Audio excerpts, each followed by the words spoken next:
This is the 80s Show on iHeartRadio. Say ho, ho, say ho, ho, ho, let's start the show, let's start the show. Come on, let's go, come on, let's go. Say ho, ho, say ho, whoa, ho, whoa. Let's start the show, let's start the show, let's start the show, let's start the show. So here we are on a Tuesday.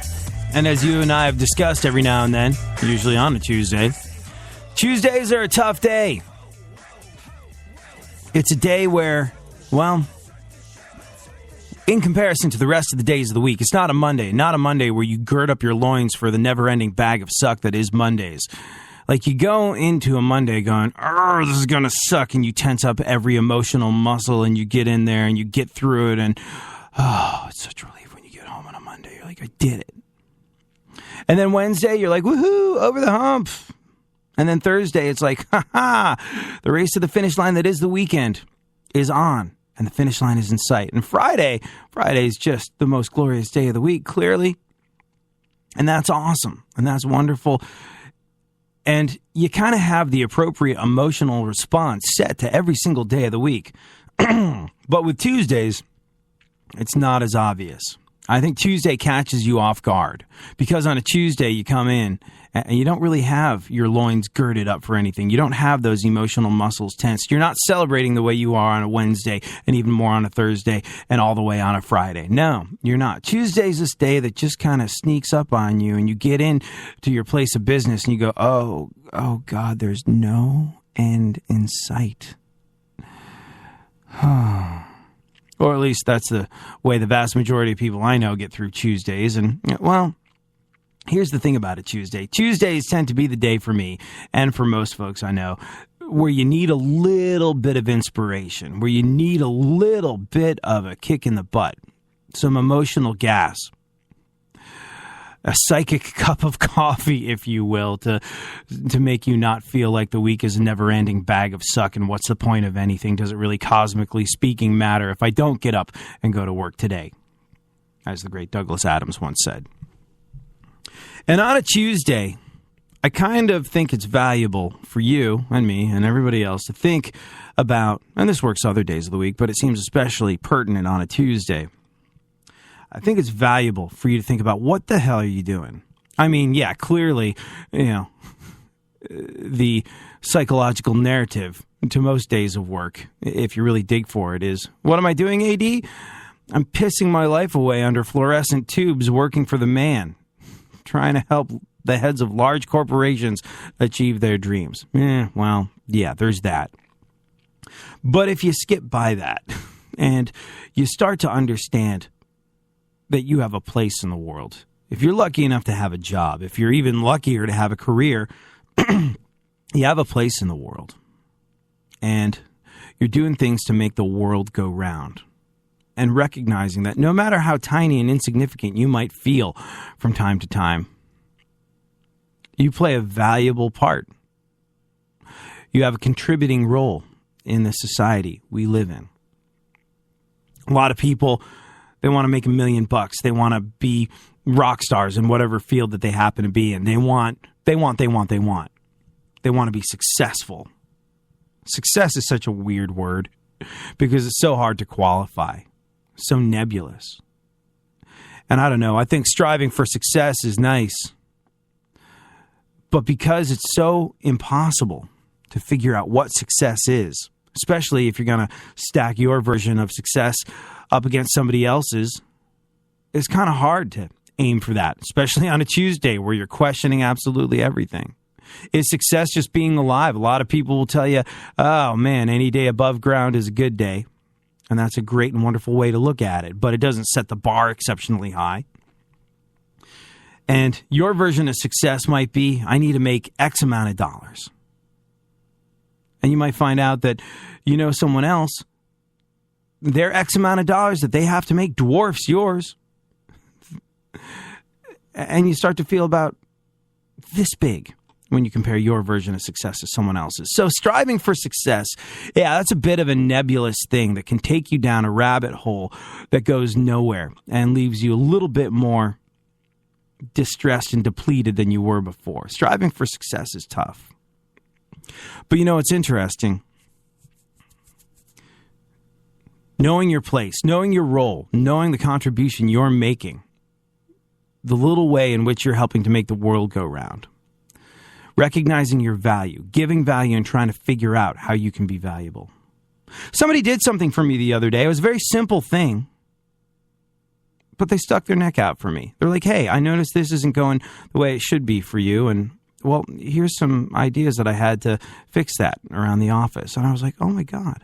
I can count the number of times somebody's done something like this for me on one hand. And I've been in radio for like 10 years now. It was a simple little thing that they did. Took almost no effort on their part. But what it meant to me was that, hey, someone stuck their neck out for me. What it meant to me was someone was trying to give me something, do something nice for me. Someone had created value in my life. They created value in my life. And in turn, I valued them so much more than I did before. It wasn't like I didn't like them or anything. I thought they were great. But they created value in my life with a simple little gesture of kindness. And quite frankly, it was a gesture of kindness that I'll never forget for as long as I live. Because they created a little value. So if you're struggling, looking for meaning on a Tuesday, as we often are, remember the words of Albert Einstein, who said, strive not to be a success, but rather to be of value.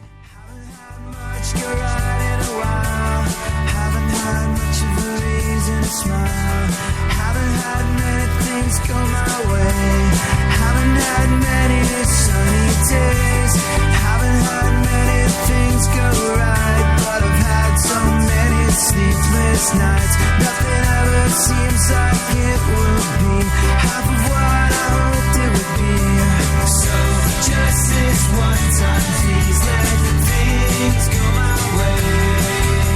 So just this one time, please let it be a better day. So just this one time, please don't let anything go wrong. So just this one time, please let me sing a happy song. Never wanna get my hopes up high, and I can't fail if I don't try. So I won't get up and I'll stay inside. Things are so much better when I hide, and it's so much easier in this place, 'cause it keeps me here and it keeps me safe. But if I get up and try again, it would be so nice just once to win. So just this one time, please let things go my way. So just this one time, please let it be a better day. So just this one time, please don't let anything go wrong. So just this one time, please let me sing a happy song. If I get up again, it would be so nice just once to win.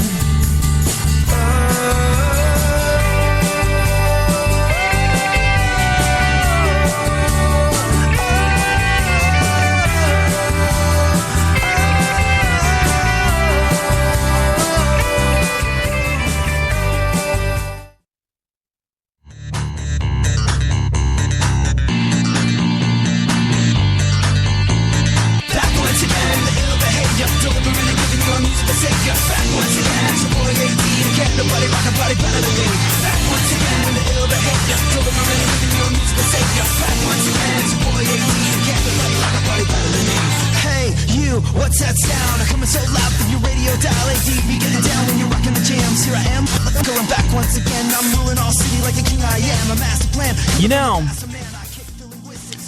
I really admire parents in this day and age who have kids that are, well, I mean, if you're dealing with how to parent properly in the digital age, oof, I can't even imagine. It's got to be quite the minefield. Like, there's a great number of subjects that I have strong sort of feelings about, and I have a good instinct with how I'm going to go through life. with regard to these issues. You know, on the show, you and I talk a lot about, and it doesn't matter, left, right, vote the individual, not the party. Labels, political labels especially, are increasingly meaningless, and the secret to getting the job done is knowing where your moral compass's true north is and following that to your own self being true. Well, as far as all things digital, thank God I don't have a kid right now. And if I do have a kid, I'm glad I'm going to have some time to figure this stuff out. But, man, the idea of parenting in a digital age, I don't have any hard and fast rules in my mind about what's appropriate, what's not, what's going to keep your kids safe, what isn't. You know, the idea of like, well, when do they get a cell phone? Is that cell phone allowed to be connected to the internet? And then it seems as though a good deal of the control of this situation is being taken out of the hands of parents. As, well, I don't know, my 13-year-old cousin, when I was hanging out with him over the holidays, he had an iPad. And I was like, oh, that's so cool. Your parents are cool with you, going online and stuff. He's like, well, we're required to have one for class, an iPad or a laptop or some sort of tablet. I was like, wow. So the school effectively removed your parents' ability to choose when it was appropriate for you to start accessing the interwebs. And there's parental controls, I'm sure, but this kid is smart. His dad was an astrophysicist who decided physics was boring and not challenging anymore, so he went into the world of finance, and now he owns a good chunk of New Jersey, and a lot of the genetic makeup, a lot of the smarts, a lot of the being good with computers and things like that.